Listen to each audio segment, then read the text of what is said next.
Mga ka-Republic, bukas na ang opening ng pinakahihintay na Commissioner's Cup kung saan no height restriction para sa mga import. Pero sa kabila ng no height limit, ang Ginebra ay nag-stick pa rin kay Justin Brownlee. Marami ang kumukwestiyon sa desisyong ito ni Tim Cone. Pero si Japet Aguilar, buo ang tiwala sa kanilang coach at sa kakayahan ni Justin Brownlee na sagupain ang mga 7-footer na import ng kanilang mga kalaban. Excited din si Aguilar sa kanilang new recruit na si Kenmark Carino na magpapalalim sa kanilang frontline. At pag-uusapan din natin, malapit na nga bang magretiro si Tim Cone? Pag-uusapan po natin yan, pero bago ang lahat ay maglalambing po ako sa inyo na isubscribe ninyo itong ating channel at kung di masyadong makakaabala ay i-like at paki-share na rin ninyo. Malaking bagay po yan sa aming mga vlogger. Maraming salamat. Mga ka-Republic, may bagong pag-asang natatanaw ang Ginebra sa paparating na Commissioner's Cup. Bukod sa magbabalik na si Isaac Goh, isa pang bagong big man ang nakatakdang magsuot ng Ginebra jersey at maging malakas na katandem ni Japet Aguilar sa ilalim. Nasa Ginebra na ang former NCAA champion at 2024 PBA defensive team member na si Kenmark Carino. Nakuha siya ng ginking sa terra firma kapalit si Ben Adamus. Ang 6'8", minsan ay sinasabing 6'9" na former San Beda bigman ay naging teammate na ni Isaac Goh at Stephen Holt sa Terra Firma Jeep. Maaalalang noong 2024 Philippine Cup bilang number 8 seed, tinalo ng Jeep ang SMB sa unang laro sa quarterfinals. Pero may twice to beat advantage noon ang Beermen being the top seed at sila pa rin ang nagwagi sa Game 2. Isa iyon sa mga naaalala sa pagiging magkakasama pa noon sa Terra Firma nina Stephen Holt, Isaac Goh at Kenmark Carino. Muntik na nilang na-upset ang powerhouse na San Miguel. Iyon din ang taon na si Kenmark Carino ay napabilang sa All Defensive Team. Ito ang inaasahang dadalhin ng 6'8" from Pangasinan sa Ginebra. Siya ang magiging main backup ni Japet Aguilar sa ilalim. Sa March 20 pa ang unang laro ng Ginebra kalaban ang Macau Blackbirds at hindi pa natin mapapanood si Kenmark Carino sa unang laro ng mga Baga-Alak. He's still recovering from that ACL injury. Nadali ng ACL injury si Carino hindi sa gitna ng official PBA game kundi sa isang team practice. Nakumpirma ang kanyang ACL tear noong May 14, 2025. Halos isang taon siyang hindi nakapaglaro. Pero malapit na, sabi ngayon ng mga physical therapist ng Ginebra. By April, kalagitnaan ng elimination, pwede na siyang pakawalan sa bakbakan.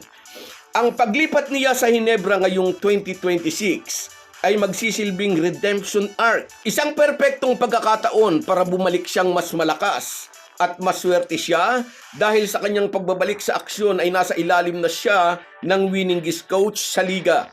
Kaya nga nasabi ni Japet Aguilar, excited daw siya para kay Carino na maa-under ito ngayon ni Coach Tim Cone. Nitong mga nakaraang araw, may kumalat na ingay sa social media, magre-resign o magre-retire na raw si Tim Cone. Bakit may mga ganitong fake news?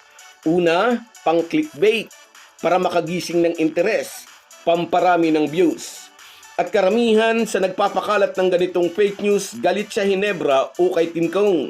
O kaya ay mga trolls na dismayado sa naging kampanya ng Gilas sa second window ng World Cup Asian Qualifiers. Natalo ang Gilas sa 2 laro laban sa malalakas na kupunan ng New Zealand at Australia.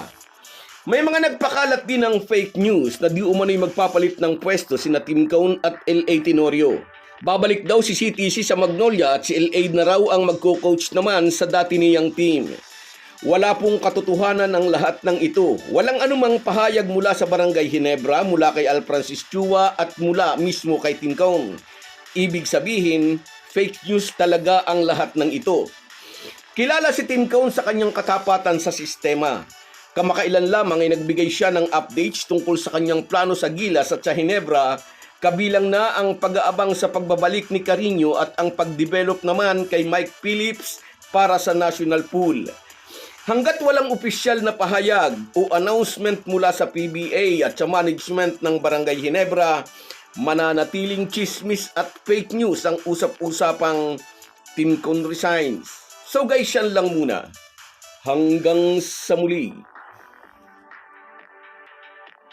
Kung wala po kayong mga viewers namin ay walang magtatagumpay na vlogger. Kaya salamat po sa inyong panunood. Shoutout sa iyo, Merson Kabady Vlog. Nasa Laguna ka na ngayon. Tapos na ang bakasyon mo sa Ifugao. Shoutout sa iyo, idol. At sa iyo rin, Enrico de Guzman mula naman sa Belgium. Salamat sa suporta, kabayan. Sa iyo rin, Sahara Higia. Shoutout sa iyo. Congrats daw kay Japet Aguilar. At sa iyo rin, shout out Josie Casilaw. Malakas pa rin daw si Japet, idol, sabi niya. At sa iyo rin, Nelson Reyes, good day, idol. Magandang araw din sa iyo. Shout out sa iyo. At sa iyo rin, Norman Flores. Lagi itong narito kahit sa Facebook page ko. Hindi ito nawawala. Salamat sa suporta, kabayan. At sa iyo rin, Francis Palumayan. Salamat sa laging panonood. Salamat at lagi ka rin nariyan. Borlagatan Donald mula naman sa Singapore. Hindi rin ito nawawala. Loyal na loyal sa atin. Sa'yo rin, Ray Arabit. Congrats daw kay Japet Aguilar. At sa'yo rin, mula sa Bulacan, Rose Marihuan. Salamat sa inyong lahat.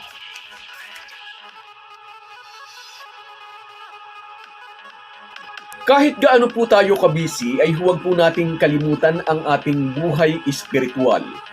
Lagi po tayong magpasalamat sa bawat araw na dagdag sa ating buhay. Malaki po ang maitutulong ng pananalangin araw-araw. Isang paalala po mula sa inyong Halo-Halo Sports Republic.